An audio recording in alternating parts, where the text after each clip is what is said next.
What's up guys, Aishma this side and welcome back to my YouTube channel।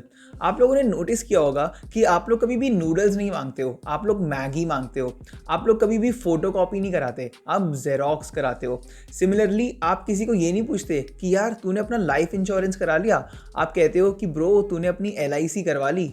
बहुत ही कम ऐसे brands होते हैं जो कि उस प्रोडक्ट से सिनोनिमस हो जाते हैं, उस प्रोडक्ट की पहचान बन जाते हैं एंड LIC एक ऐसा ही एग्जाम्पल है लाइफ इंश्योरेंस का। LIC is the largest life insurance company of India. LIC का मार्केट शेयर 70% से भी ज़्यादा का है। LIC के अंडर जो एसेट्स अंडर मैनेजमेंट है वो 36.8 ट्रिलियन रुपीस के है। ये अमाउंट इंडिया की GDP का 19% रिप्रेजेंट करता है एंड LIC के 11 लाख से भी ज़्यादा एजेंट्स मौजूद है। But you will be shock to know कि इतने बड़े बेहिमत की शुरुआत सिर्फ 5 करोड़ रुपए से हुई थी 1956 में, जब गवर्नमेंट ऑफ इंडिया ने 245 प्राइवेट इंश्योरेंस को मर्ज करके एक single life insurance corporation LIC की शुरुआत करी। एंड 1956 से लेके 2001 तक इंडिया का जो इंश्योरेंस सेक्टर था वो नेशनलाइज था। नेशनलाइज का मतलब कि कोई भी प्राइवेट प्लेयर इंश्योरेंस सेक्टर में एग्जिस्ट नहीं कर सकता, कोई भी प्राइवेट इंश्योरेंस कंपनी नहीं हो सकती। बट 2001 में गवर्नमेंट ने इंश्योरेंस सेक्टर को भी प्राइवेटाइज कर दिया। इसका मतलब अब प्राइवेट प्लेयर्स भी अपनी इंश्योरेंस कंपनी स्टार्ट कर सकते थे इंडिया में। एंड इवन दो 2001 तक तो LIC की पूरी मोनोपोली थी, 100% मार्केट उनका था क्योंकि ऑब्वियसली सिर्फ वही एक इंश्योरेंस कंपनी थी इंडिया में।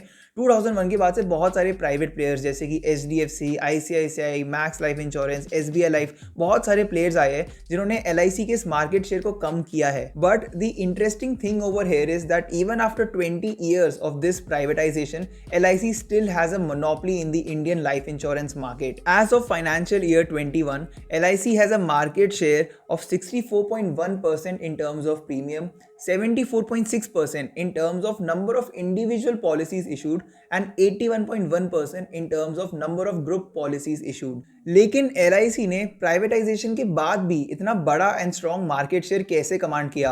हिस्टोरिकली हमने देखा है कि जब भी किसी इंडस्ट्री की प्राइवेटाइजेशन होती है तो जो प्राइवेट प्लेयर्स है वो एक बहुत बड़ा मार्केट शेयर कैप्चर कर लेते हैं एंड जो गवर्नमेंट या जो पब्लिक कंपनीज होती है वो बहुत छोटी बन जाती है। अगर हम टेलीकॉम सेक्टर में BSNL का एग्जाम्पल ले या फिर अगर हम PSU बैंक जो पब्लिक सेक्टर है बैंक से उनका एग्जाम्पल ले, प्राइवेटाइजेशन के बाद इनका मार्केट शेयर बहुत कम हो गया एंड प्राइवेट कंपनीज ने एक बड़ा मार्केट शेयर कैप्चर कर लिया। लेकिन LIC ने ऐसा नहीं होने दिया। LIC एक मोनोपोली बना रहा। ऐसा कैसे? LIC के मैनेजमेंट एंड गवर्नमेंट ने इसके लिए 3 मेन स्ट्रैटेजीज यूज करी। पहला, a very strong distribution network. LIC के पास टोटल 11 लाख एजेंट्स है। 11 लाख, ये एक बहुत ही बड़ा नंबर है एंड इन एजेंट्स का सिर्फ एक ही काम है, डोर टू डोर जाके LIC की पॉलिसीज बेचना। एंड सिर्फ इतने सारे एजेंट्स होना इंपॉर्टेंट नहीं है, इट्स इवन मोर इंपॉर्टेंट कि आप उन एजेंट्स को किस तरीके से पे करते हो कि वो इंसेंटिवाइज हो और अच्छा काम करने के लिए। और इसीलिए LIC अपने इन एजेंट्स को सैलरी बेसिस पे नहीं रखता, उनकी कोई फिक्स्ड इनकम नहीं होती, बल्कि वो उन्हें कमीशन पे करता है for every policy that they sell.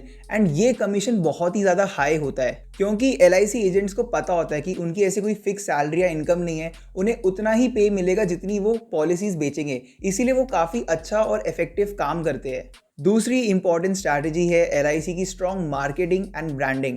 जितनी भी गवर्नमेंट कंपनीज होती है, एटलीस्ट मैंने देखा है कि उनका जो ब्रांडिंग एंड मार्केटिंग करने का तरीका है, एडवर्टाइजिंग करने का, लोगों तक पहुंचने का, वो इतना ज़्यादा इफेक्टिव नहीं होता। लेकिन LIC की जो डे 1 से ब्रांडिंग एंड मार्केटिंग टैक्टिक्स रही है वो बहुत ज़्यादा इफेक्टिव रही है, स्पेशली इंडियन कंज्यूमर्स तक पहुंचने में। LIC के एड्स हम सबने देखे हैं एंड उन एड्स में एक पर्सनल कनेक्ट होता है, एक इमोशन इन्वॉल्व होता है जो इमोशनल अपील करता है कस्टमर्स को, जिंदगी के साथ भी जिंदगी के बाद भी। इस लाइन में ही एक बहुत स्ट्रॉन्ग इमोशनल अपील है। और as we all know, LIC की ब्रांडिंग इतनी स्ट्रॉन्ग रही है, जैसे मैगी की ब्रांडिंग इतनी स्ट्रॉन्ग है कि अब noodle is synonymous to Maggi, वैसे ही life insurance is synonymous to LIC। आपने लाइफ इंश्योरेंस कराया? ये बहुत कम लोग पूछते हैं, ज़्यादातर लोग बोलेंगे LIC करा ली क्या। And thirdly, and I guess most importantly, LIC has been identified by IRDAI as a domestic systematically important insurer.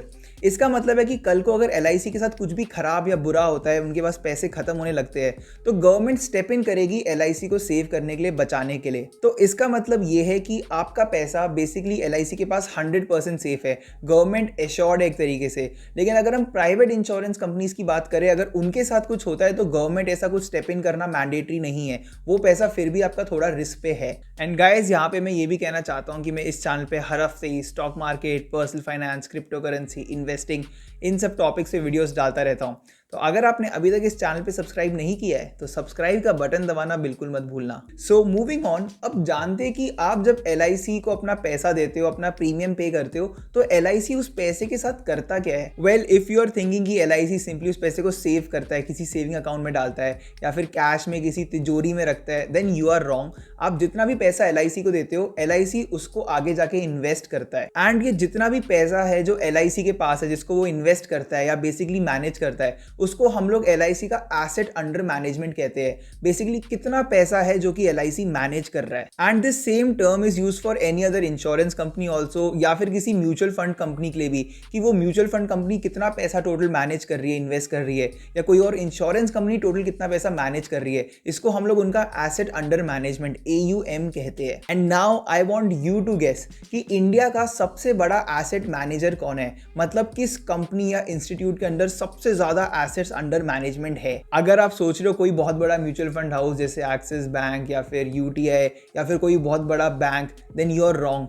India का सबसे बड़ा एसेट मैनेजर LIC खुद है। LIC manages and invest assets worth 39.56 trillion rupees, and ये amount India की GDP का 19%, almost 1/5 represent करता है। इतना ज्यादा पैसा मैनेज एंड इन्वेस्ट करता है LIC।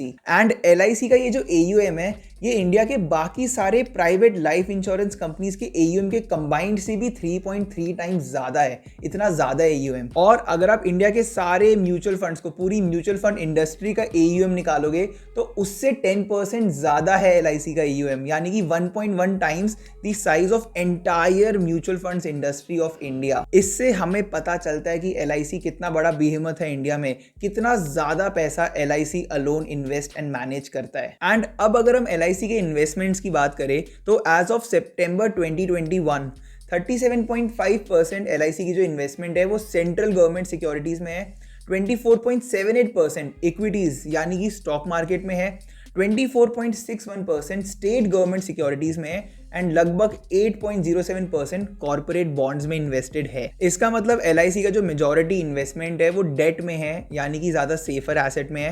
एंड अगर हम इक्विटी इन्वेस्टमेंट की बात भी करें तो उसमें 90% से ज़्यादा पैसा BSE एंड NSE के टॉप 200 स्टॉक्स में है, तो मतलब रिलेटिवली सेफर स्टॉक्स में है। तो ये देखना पड़ेगा कि कैसे LIC आने वाले सालों में प्राइवेट प्लेयर से कॉम्पीट करता रहेगा। सो फाइनली चलिए बात करते हैं LIC के IPO के बारे में, one of the most awaited IPOs of this decade. This IPO is expected to open around 10th of March and ये IPO का जो साइज है वो टोटल इक्विटी का 5% होगा।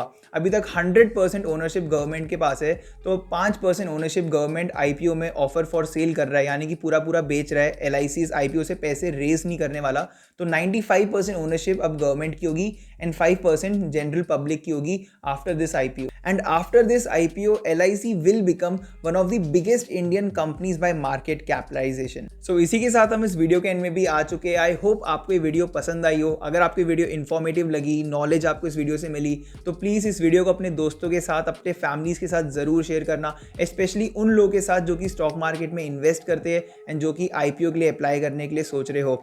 एंड अगर आपको वीडियो पसंद आई तो इस वीडियो पे लाइक एंड इस चैनल पे सब्सक्राइब करना भी बिल्कुल मत भूलना। Thank you.